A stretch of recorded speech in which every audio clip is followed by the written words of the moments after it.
trust. We're told it's the foundation of every relationship, every society. But what if that's the most dangerous lie of all? What if the unquestioning faith we place in others isn't noble, but naive? Machiavelli, one of history's most misunderstood thinkers, warned us centuries ago. Men are so simple of mind and so much dominated by their immediate needs that a deceitful man will always find plenty who are ready to be deceived. Look around. Politicians promise what they can't deliver. Companies claim to value your privacy while selling your data. Even those closest to us sometimes put their interests first when no one's watching. This isn't cynicism, it's reality. But here's the twist. Understanding this truth doesn't mean living in paranoia or isolation. It means seeing the world as it actually is, not as we wish it to be. It means building relationships and systems based on verification, not blind faith. The most successful people throughout history weren't the most trusting. They were the most strategically skeptical. They created safeguards. They verified. They understood human nature. In the next few minutes, I'll show you how to adopt this powerful mindset. You'll learn exactly how to protect yourself while still maintaining productive relationships. You'll discover why those who master strategic skepticism don't just survive in our increasingly complex world. They thrive in it. This isn't about becoming cynical. It's about becoming wise. And wisdom begins when we finally accept this uncomfortable truth.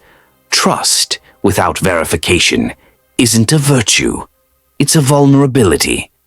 Number 1. The transparency test. Think about someone in your life right now who's asking for your trust. Maybe it's a business partner, a potential romantic interest, or even a friend making big promises. What if I told you that you've been asking yourself the wrong question all along?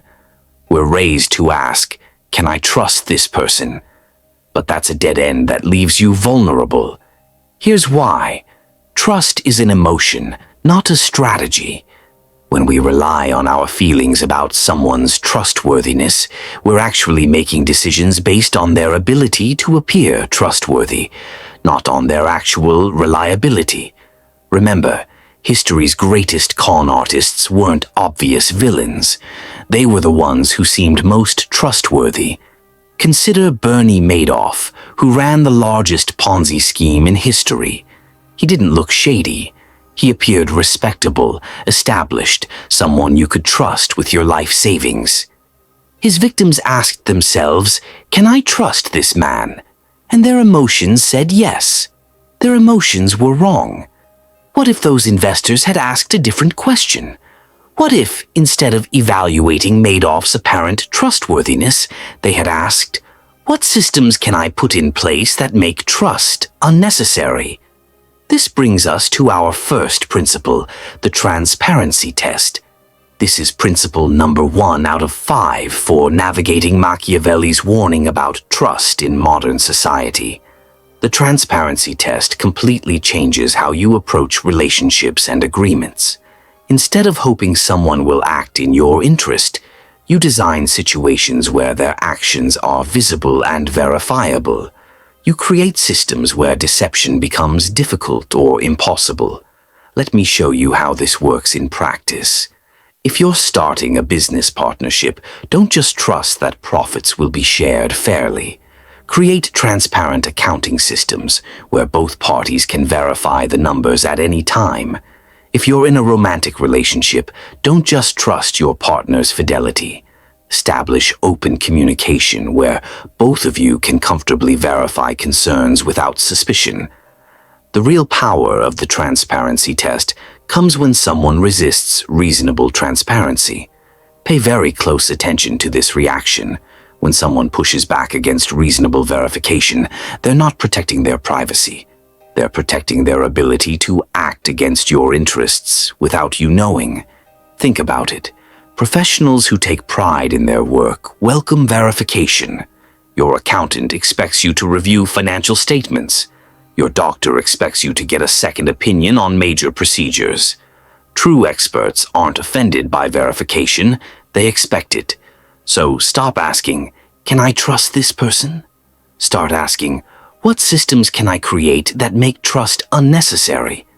This isn't about assuming the worst in people.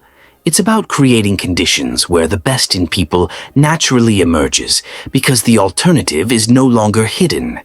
Apply the transparency test to one important relationship this week. Ask yourself, what specific verification system would make blind trust unnecessary here? Then implement it unapologetically. You'll be amazed at how this simple shift protects you while actually strengthening your most valuable relationships. Number 2, strategic vulnerability. Mapping. Have you ever been blindsided by someone you thought you could count on? You're not alone. Most of us walk through life with invisible targets on our backs, vulnerabilities we don't even recognize until someone exploits them. But what if you could see these weak points before others use them against you? In military strategy, there's a concept called attack surface analysis. Before defending a position, commanders methodically identify every possible angle of attack. They don't hope enemies won't find weaknesses. They find them first, then eliminate them. The best generals don't rely on the mercy or oversight of their opponents. They systematically remove opportunities for attack. What does this have to do with trust in your everyday life? Everything. Most people approach relationships assuming others won't exploit their vulnerabilities. This is exactly backward. The wisest approach is to identify your vulnerabilities before entering any high-stakes relationship, then systematically address them. This brings us to our second principle, strategic vulnerability mapping.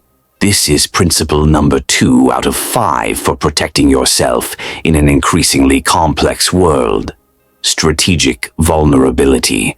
Mapping starts with a simple but powerful question. If someone wanted to harm me in this situation, what specific leverage points would they target? This isn't paranoia, it's preparation. It's recognizing that people don't usually betray you in ways you've anticipated. They exploit blind spots you never knew existed. Let me give you a concrete example. Say you're starting a new business partnership. Most people focus only on the obvious risks, like whether profits will be shared fairly. But strategic vulnerability mapping goes deeper, asking, what happens if my partner wants to leave suddenly? Who owns the intellectual property we create together? What client relationships could they take if things sour? What happens if they face financial pressure and need to make desperate decisions? By identifying these potential leverage points beforehand, you can address them through clear agreements and protective measures. You're not assuming your partner will act maliciously. You're simply removing the structural incentives and opportunities that might make betrayal tempting under pressure. This approach applies to every area of life. In romantic relationships, vulnerability mapping means identifying emotional dependencies that could be exploited. In friendships, it means being aware of confidential information and personal weaknesses you've shared. In career moves, it means understanding exactly how a new employer could take advantage of your commitment. The power of strategic vulnerability mapping is that it shifts you from reactive to proactive. Rather than hoping others won't exploit your weak points, you systematically eliminate those weak points before they can be targeted. Here's how to implement this right now. Choose one important relationship in your life. Take 15 minutes to write down every way this person could potentially harm your interests if they wanted to. Be exhaustive and specific. Then, for each vulnerability, develop a concrete protection strategy, whether that's a formal agreement, a backup plan, or a strategic limit on what you share. Remember, this isn't about assuming the worst in people. It's about assuming the inevitable in systems. When vulnerabilities exist, they will eventually be discovered. By mapping them first, you don't just protect yourself, you actually create the conditions for healthier, more resilient relationships built on mutual respect rather than exploitable power imbalances. Number 3. The incentive alignment principle. Why do good people sometimes do terrible things to those who trust them? We often make a critical mistake. We assume betrayal happens because of character flaws. He was just a bad person. She was never really loyal. But this misses something profound about human nature that Machiavelli understood centuries ago. The uncomfortable truth is this: most betrayals don't happen because people are evil. They happen when someone's interests stop aligning with yours. When faced with a choice between your welfare and their own, most people will choose themselves. This isn't malice, it's human nature. Think about the last time someone disappointed you deeply. If you look closely, you'll probably find that the situation created incentives that made betrayal beneficial to them. Their behavior wasn't random or unexplainable. It was predictable based on the incentive structure they faced. This brings us to our third principle, the incentive alignment principle. This is principle number 3 out of 5 for navigating trust in modern society without becoming a victim. The incentive alignment principle states that instead of hoping for loyalty or counting on character, you should deliberately structure situations where others' success depends on your success. The most reliable relationships aren't built on promises or emotional bonds. They're built on mutually beneficial arrangements where betrayal would harm both parties. Let me show you how this works in practice. In business, this might mean structuring partnerships where payments are based on shared outcomes rather than individual efforts. It means creating contracts where the other party's compensation grows only when yours does. In your career, it means finding roles where your boss succeeds only when you succeed, not where you're competing for the same resources or recognition. Even in personal relationships, incentive alignment is crucial. In friendships, this means cultivating connections where your growth and their growth are intertwined, not in opposition. In romantic partnerships, it means building a life where major decisions benefit both parties, not just one. The power of the incentive alignment principle is that it works regardless of someone's character. Even someone with questionable ethics will act in your interest if doing otherwise would harm them. Conversely, even someone with excellent character may act against your interests if the incentives are misaligned strongly enough. This is why handshakes and verbal assurances are so dangerous. They create the illusion of alignment without the structural reality. Words are easy and costless. Properly aligned incentives are the real protection. Here's how to implement this principle today. For one important relationship in your life, ask yourself, if this person acted purely in their self-interest, would their actions benefit or harm me?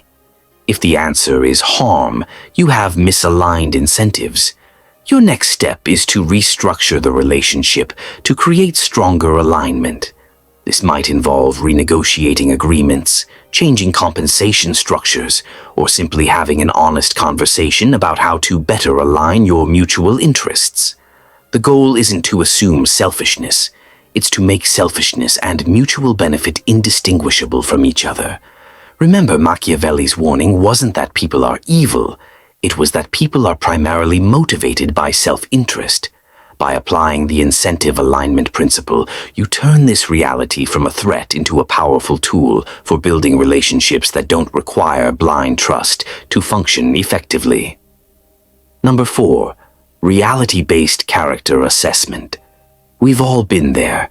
Someone makes grand promises, speaks eloquently about their principles, and presents themselves as completely trustworthy. Then, when it really matters, they do exactly the opposite of what they claimed they would do. Later, you kick yourself, wondering how you missed the signs. This brings us to our 4th principle, reality-based character assessment. This is principle number 4 out of 5 for protecting yourself in a world where appearances often deceive. Reality-based character assessment means disregarding what people say about themselves and focusing exclusively on past behavioral patterns under similar incentive structures. It means developing the discipline to ignore impressive claims, emotional appeals, and charismatic presentations, and instead doing the hard work of investigating how someone has actually behaved when faced with choices similar to those they'll face with you. Think about it like this. If someone tells you they're honest, that proves nothing. If they've repeatedly chosen honesty when dishonesty would have benefited them, that's evidence. Someone who has consistently chosen integrity when it was costly to do so is infinitely more reliable than someone who simply claims high principles but has never been tested. Let me give you a concrete example. Say you're considering a business partnership. The potential partner tells you they value loyalty above all else. That's meaningless. Instead, ask, how have they treated previous partners when conflicts arose? What happened when they could have taken advantage of someone but thought nobody would find out? How did they behave when keeping their word became inconvenient or expensive? The key insight of reality-based character assessment is looking at behavior under specific conditions, not behavior in general.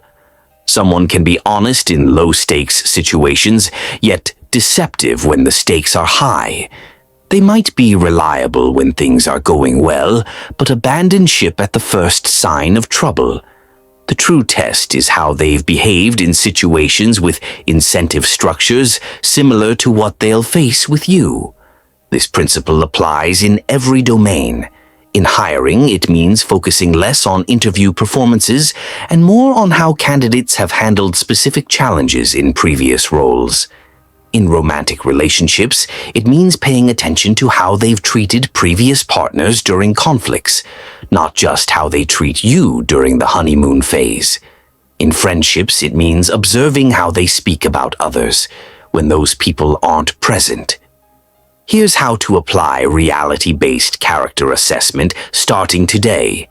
Before making any significant commitment, whether personal or professional, identify 3 specific past situations where the person faced incentives similar to what they'll face with you. Investigate thoroughly how they actually behaved in those situations, not what they claim about those situations. Make your decision based on this behavioral evidence, not on promises about future behavior. This approach might feel cold or skeptical at first, but remember, truly ethical people have nothing to fear from reality-based character assessment. Their past actions align with their stated principles.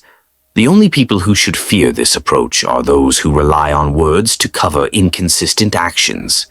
By embracing reality-based character assessment, you're not becoming cynical, you're becoming wise. You're recognizing that character isn't what someone claims about themselves in a single conversation. It's the accumulated pattern of choices they've made when facing real consequences and real temptations. That's the only character assessment that matters. Number 5. The positive doubt framework. We've been taught that doubt is negative, a sign of pessimism or distrust. Have some faith, people say. Give them the benefit of the doubt. But what if doubt, properly applied, is actually the foundation of the strongest, most reliable relationships? What if strategic doubt protects not just you, but the integrity of the very connections you value most? Think about it. In what other area of life do we consider blind acceptance a virtue? We don't praise doctors who never verify their diagnoses, or engineers who never test their structures. In every field of human excellence, verification isn't just permitted, it's required. Yet somehow in our personal and professional relationships, we've been conditioned to see verification as an insult. This brings us to our 5th and final principle, the positive doubt framework. This is principle number 5 out of 5 for navigating Machiavelli's warning about trust in modern society. The positive doubt framework transforms skepticism from a negative, defensive mindset into a proactive force for creating stronger relationships. Instead of seeing doubt as the enemy of trust, it recognizes that properly channeled doubt actually builds genuine trust over time. Here's how it works. For every important claim or promise, you create specific, measurable verification steps, not because you assume deception, but because you value accuracy and reliability. This isn't about distrust, it's about respect. True professionals welcome verification because it validates their competence and integrity. Only the unreliable fear being checked. Let me give you a practical example. Say a financial advisor tells you they can get exceptional returns on your investment. Under the positive doubt framework, you don't just accept or reject this claim. You say, "That sounds promising. What specific metrics should we use to evaluate performance? What benchmarks should we compare against? What timeline is reasonable for assessment? What documentation will verify these results?" Notice what happens here. You haven't accused them of dishonesty. You've actually given them an opportunity to demonstrate their excellence through verification. Someone who truly believes in their capabilities will welcome this approach because it allows them to prove their value objectively. This framework applies everywhere. If a contractor promises to complete work by a certain date, establishing clear milestones and check-ins doesn't show distrust. It shows professionalism. If a romantic partner says they'll change a problematic behavior, agreeing on specific observable indicators of that change isn't suspicion. It's clarity that benefits both of you. The power of the positive doubt framework is that it separates reliable people from mere promise makers with minimal friction. People who know they can deliver will embrace verification because it showcases their competence. People who know they can't deliver will resist verification. And that resistance itself becomes valuable information. Here's how to implement this principle immediately. For one important promise or claim someone has made to you, develop 3 specific, measurable verification steps. Present these steps not as accusations, but as a mutual commitment to excellence and clarity. Frame verification as a way to validate success, not to catch failure. When you introduce verification this way, as positive doubt rather than negative suspicion, something remarkable happens.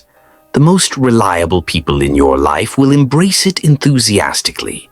They'll recognize that verification actually protects their reputation by creating clear distinction between them and those who merely talk without delivering.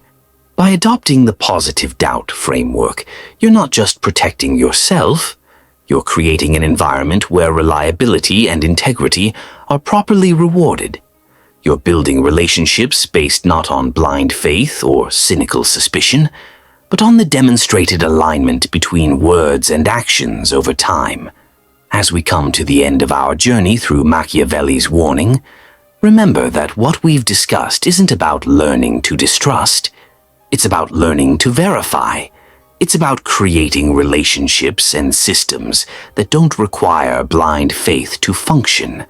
By implementing the transparency test, strategic vulnerability mapping, the incentive alignment principle, reality-based character assessment, and the positive doubt framework, you're not becoming cynical.